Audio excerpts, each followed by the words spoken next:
welcome to this edition of the Biker Angle. But before we begin...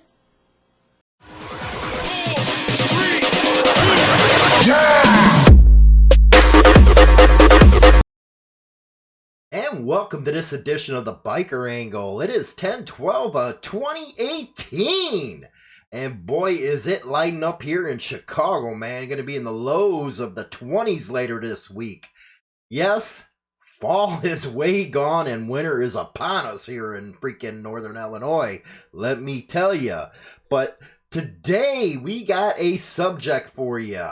We're going to be talking about the Iron Order origins and how the Kinfolk MC seem to be mirroring that. Now, I got a very interesting email through Insane Throttle, and it was something I wanted to share with you guys. Let's take a look at it. This right here is a picture of Diesel. I guess he's now the former national president of the Kinfolk MC. And this is the recording, the guy who did that recording that we put out the other day. As you can see in the right-hand corner, this is actually the email that I received through our Facebook page. It says that he was talking about, because it got cut off because I couldn't screenshot the whole thing, but he was talking about how the phone call was done on WhatsApp, or because I really don't know what the hell WhatsApp is. I'm not that technological. But anyway, that's how I guess the kinfolk under this guy communicated. It goes on to say Diesel, the national president, left Kinfolk and started a new Kinfolk with the same back patch. Okay. Different font for the name and a diamond on back as well as front. Both these clubs are a joke and patch over any club patch for patch. They are still worried about numbers to realize they have snitches and pedophiles within them. They brag about being the fastest growing club in the nation, but they are the fastest dying club in the nation, with 80% that have walked out in the past 3 months. And this I have verified, and a lot of you guys could see that over on IOTC. There's pictures of patches being burnt. There's pictures of patches in the toilet, people pissing on them. And yeah, there's been a mass exodus, I guess, from Kinfolk. They brag about being the fastest growing one. And they're still doing it on the internet, let me tell you. And that's one thing I don't understand about some of these clubs. And a lot has changed. Let me tell you, in the last decade it has to be, where clubs are, and these, I'm not talking about the dominants because they never do this shit. You know, most of the time they got it to where their members can't even show their patch or any club paraphernalia on the internet, more or less freaking, you know, talk this shit that a lot of people do, and it gets picked up by the true sites. A lot of them, look, you know, you look at the pictures, and that's another thing I don't understand. You kind of identify whoever's in that club, man. I remember when I was in the club scene, we never wanted anybody to know who the hell we are, more or less put our shit on the internet, so the feds and all that shit had an easier time of identifying us. But nowadays it seems like, hey, let's just put it up there and let's play high school. When motorcycle clubs is, it's not a game, man. That's what I really don't understand about some people, is this shit ain't a game, man. This shit's the streets. Why the hell would you want somebody to know who the hell you are? More or less know your club business by putting it all over the freaking internet. And again, the true sites pick it out and they're going to put it out there, which that's one of the good services that they do. Now, this one's from the Kinfolk Truth Crew, Ratbusters. They're the ones that focus totally on Kinfolk. And I believe whoever runs the show over there was an ex-Kinfolk or was going through the process. Then he found out, as he did more research, that there is pedophiles, because you know what? I've seen it all over IOTC. You know, when they put it up, I'll go look up the records and shit like that and say, yep, they got them. So they do take these pedophile jerk-offs, and they do accept cops, because I remember having a conversation with this guy off the record in one of the interviews that we didn't put on Motorcycle Madhouse, And yeah, he admitted, yeah, we take cops. It don't matter who they are, blah, blah, blah. You know, we trust what a brother has to say. So yeah, they don't go through freaking background checks or nothing to weed the bad ones out. And most of the time, clubs like this take out bad from other clubs. One of the things, and you know what, the big four, big five, or, you know, the bigger clubs, yeah, they might fight and shit between each other, but at least they don't take each other's out bad people. And that's a huge problem with these pop-up clubs nowadays. They really, they'll take an out bad person in a heartbeat, let me tell you. But right here, the Kinfolk Truth Crew Busters were expanding on a little bit of what I put in that last video about this Diesel working with DEA and all that kind of shit. And, you know, you heard the phone call where he goes off, tries to explain away every damn thing.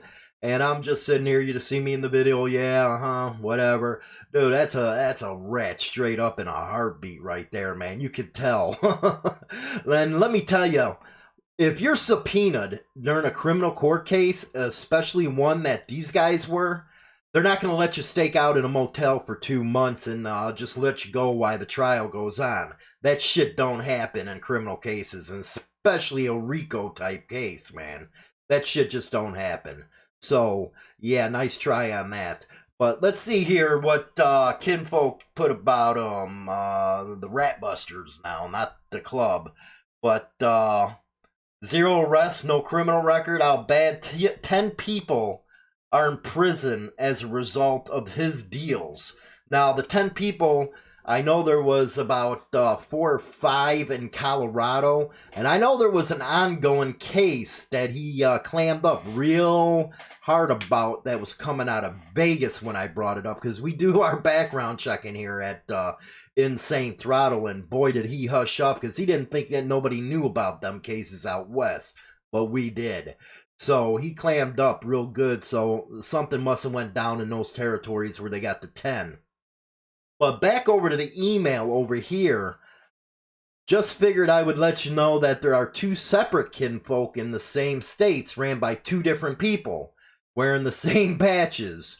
Original Kinfolk P is Lolo, and the new Kinfolk P is Diesel. They say they are at a 1%er club, but they couldn't cut it in the real club, so they started their own, then didn't like how that one was going, so started another. They say it has to be in you before on you, but they have no idea what it means. They are giving 1%ers and MC clubs a bad name. Now, that's one thing I don't understand, because originally when Kinfolk started, it was a bunch of guys that were disenchanted with the Banditos. Now, some of these guys went through the process, got their patches with the Ditos, and, you know, there's been a lot of problems over there, I guess. You know, shit, you just see that in the news with all that's going on with, you know, those trials that went down, all the ratting that went on, and also all the problems they had with the split with Oz and the United States. So, yeah, there might have been some problems there. But here's the thing. One person does not make a club. 2 people don't make a club. No officers make a club. It's all about the club. Everybody has to think about the club before any 1 or 2 people. So you have to wonder what was going on right there, what they were thinking when they left, and all that kind of shit. Why didn't they stay, try to make it better? Who knows? I wasn't there. You guys weren't there, and we can't sit here and judge why they didn't do it. But what I do know is in the beginning, they were some pretty tight crews out of the Kinfolk, and now it just went out of shit, because what I think they were doing was, and this is going to be coming up in my upcoming book on November 1st. You see it right here. It's called the Iron Order Motorcycle Club, the year that changed the motorcycle club scene. I think they were trying, and I'm talking about the early beginnings of the Iron Order, because I really don't know them. I know people up here, up in the Wisconsin area that I've talked to, and I've actually did interviews with. You can actually see those interviews in the new Age of Biking Brotherhood, and you'll also see the interview from the Wisconsin chapter in this book. So I only know one chapter of some of the guys that were in there. One of the guys that used the ride with me and the Pistons actually went over there. So, going back with him, I was asking questions, shit like that. So I got an interview with him, sat down with the chapter president, also the regional sergeant at arms, and the regional boss, and I think a state rep out of Minnesota. So that's the only thing I can talk to, is what I can see in that article, or in that interview. So I'm not going to go out speculating shit like that. But what I am going to do is, I know how Iron Order got its start. And in 2004, 8 guys, especially one that I love, bumping on, and everybody knows him by our name, Lollipop, but he's actually Izod. Now, and you know what's funny? This guy got his freaking name because he wears boat shoes or some bullshit like that. But anyway, we dug up all kinds of shit on Izod, and we actually had articles on him. You can see him on Insane Throttle Biker News, where, there's a cat that actually got thrown out bad from a club that he started because he was a jacknut. And he went and testified in court against him in a case that could have really hurt everybody else out there. That's going to be in this book. It's going to be covered, extensively, all sides of all that. A lot of actual freaking affidavits you're going to see come out in that. But one of the things when I went to this Wisconsin interview, I wanted to learn, because I wanted to go middle down the road. I didn't want to have any preconceived notions of what was going on, the good, the bad, whatever. Because as you're covering biker news, if you want a legitimate site, you got to have all the facts out there and let people decide which way they're going to go. I'm not there to make a decision for anybody. So, yeah, I do got my personal opinions on Iron Order, and you'll probably, well, not probably, you're going to see them come out in the book. But the few goals I had when I went to this Wisconsin interview was, I wanted to learn what made Iron Order tick. I also wanted to see how the members acted compared to what I was used to.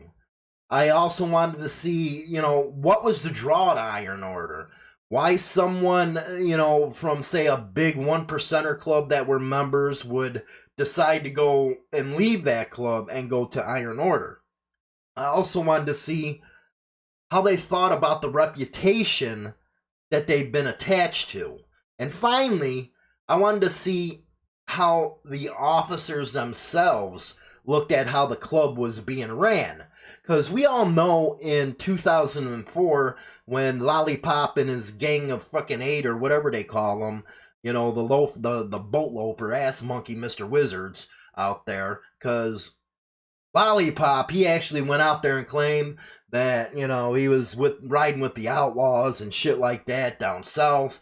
Well, it came out that he never did. He never hung around. None of that bullshit. So basically, you had somebody there trying to, push some bullshit that never really freaking happened. So anyway, it started out in Kentucky, 8 guys, and basically because they didn't want to do the prospect time. And that's one thing I always freaking bitched about with Lollipop, is how the hell are you going to tell somebody else the prospect when you never did it yourself? So I really feel sorry for anybody who's an Iron Legacy prospecting, because know this, your international president never prospected a day in his life. So when you have these freaking idiots telling you to go do this or go do that, or I know this or I know that, remember, they never prospected a day in their life. So how you could prospect for them makes you a less of a man, let me tell you.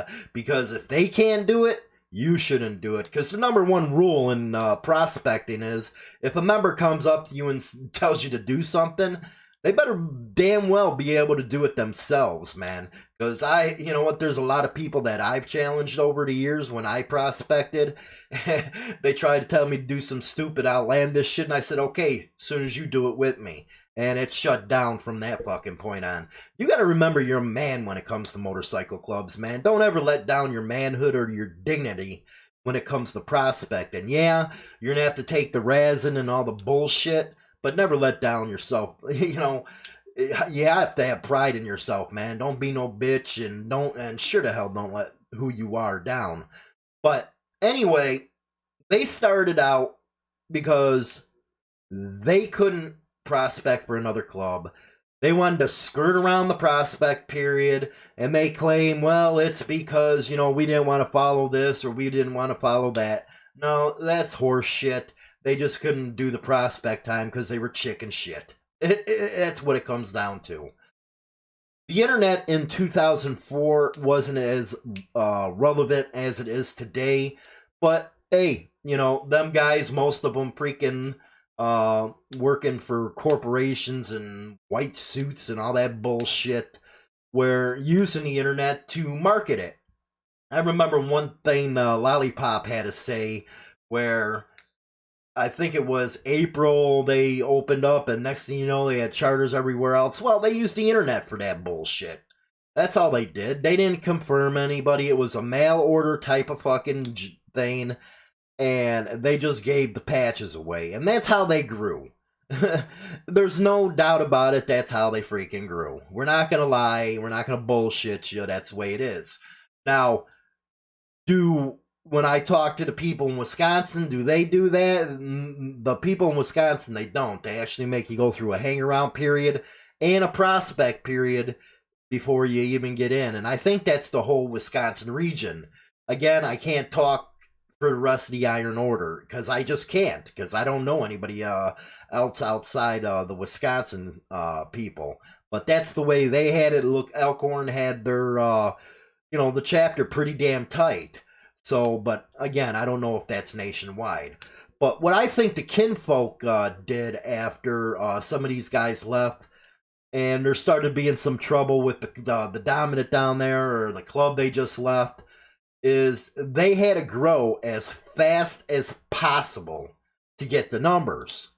And to do that, it looks like they used the 2004 playbook of the Iron Order. They started taking in anybody and everybody they could to get the numbers. Again, there's probably some cool dudes in there. I have no freaking idea. I just don't understand, being in a respectable club, known club, man, and then going from that to something like this. But anyway, like I said, a lot of these pop-up clubs are going to take out bad people. That's just the way they do it. And then they turn it where it says, well, second chances are deserved, blah, blah, blah. Well, you know what? Then they wonder why the other clubs are, blackballing them, or they're ending up on these true sites, if you will. Because this one true site right here, Kinfolk Truth Crew Ratbusters, it's all dedicated to Kinfolk. And, now they didn't send me this email. It was somebody else that did. But just hearing, because I have known that they've been losing a lot of members. You just see it everywhere. Those people wake up and say, hey, fuck that. I'm not going to be attached to that shit. Not only being a man, you have to be a man to be in a club, but you have to have some kind of reputation and some self-respect. When you see your club's items, or you see people from your club doing stupid shit on the internet, yeah, you don't want to have to hold your head down when you're in a club. You want to be proud of what you're about. You really do. So, yeah, again, it ain't real, surprising that they broke into another deal. I just don't understand. Okay, you didn't like how it was fucking going. Why do you just keep the freaking name and just change the fonts and shit? Because all you're doing is causing more confusion out there. It don't make no sense keeping the same name and all that bullshit and going out there and acting. It's confusing as hell, because that would have never been done in the old days. But again, The old days don't exist anymore because the whole world's upside freaking down, and people are going to do what the hell they want to do out there. You know, again, I'm an independent, so with Insane Throttle, I'll cover it down the middle. And I have my own personal opinions, but it ain't doing anybody a service for me to put my opinions out there in regards to reporting a story. Now, yeah, I do have opinion pieces, well, like I'm doing now. But when it comes straight news, you got to put the facts out there and let everybody else determine what the facts are. Yeah, you're going to catch the shit. Me, personally, here. You know, everybody knows HarleyLiberty.com is a really big biker news site. I think last month we hit, what was it? 1.5, I think we hit, million worldwide. And that's just the articles. You know, that don't include our social media, like Facebook or Twitter or Motorcycle Madhouse. Instagram is more for, you know, the baby today. You know, everybody likes titties. Well, some people don't, because there was some people complaining about how much titties were on there. I couldn't believe that. They call themselves bikers. But anyway, then we got our weekly podcast with Motorcycle Madhouse. So the numbers are out there. But that also comes a responsibility on our part. We can't go out there and report false shit or innuendo or rumors, because that just lessens what our site is supposed to be about. And we have enough of that going on in the mainstream media and shit, where people, you know, well, fake news is being talked about all the time. So, yeah, we're not going to get into that kind of innuendo and shit. And in my upcoming book, you know, the Iron Order Motorcycle Club, the year that changed the motorcycle club scene, this is going to be the one book, one of the only books out there that is going to take this middle road approach. I'll throw the facts out there, you guys to decide. Yeah, I got a couple opinions in there, but we're going with facts, and we're going to keep it that way with this book. Just kind of like what I did with the new Age of Biking Brotherhood. And you know what? I really want to thank you guys for that. Man, the sales are through the freaking roof, man. I've seen, well, that's, if you guys haven't seen, because I know with the videos and stuff like that, that's the new Age of Biking Brotherhood. The sales are through the roof, and I really appreciate all the support and stuff, because it's knocking off some other big-time authors and stuff like that on Amazon. Barnes & Noble were really up there in the sales, so again, thanks for that. But that's what kind of approach I took in the new Age of Biking Brotherhood is, not only did I give you the interviews from the clubs that I did, because a lot of these clubs would have never interviewed with a mainstream media newspaper, and I was honored that they let Insane Throttle do the interviews, and I think we did it the right way. We put out what they had to say, we didn't edit anything, and we didn't throw our opinions in the segment. We just let them talk, put their you know, viewpoints out there and let it go. And that's one thing that we always offer on Insane Throttle, is for any club to come on and put their viewpoints out there. Just like we're doing now. If we had Iron Order or we had Kinfolk that didn't agree with us on something, well, here you got an opportunity to come on Motorcycle Madhouse live and get your viewpoint out there. Let's debate. That's what this is supposed to be about, debating. So, again, the offer's out there for any club. If you ever want to get anything out there that the mainstream media won't cover, or if you're in the news and they didn't cover your angle and you want to get it out through Insane Throttle, shoot it over to us, man. It won't be a problem. You know, I really back up the club scene. I believe what the clubs do, even though they get a lot of bullshit in the news, they do a lot of good for people. So that's today. What do you guys think? Do you think the Kinfolk is taking a page out of the early days of the Iron Order Motorcycle Club? Leave your comments in the comments section. Do not forget to subscribe. Hit that little bell, because as you know, daily we talk about everything biker. So this weekend, Saturday, we're going to have another edition of Motorcycle Madhouse coming out. You'll be able to hear it from here on YouTube, or you can go to HarleyBikerNews.com, or it's on all major podcasting platforms. We're pretty popular on iHeartRadio and iTunes, so you can check it out there. But until tomorrow, you guys be safe and be careful, and I'll talk to you guys later.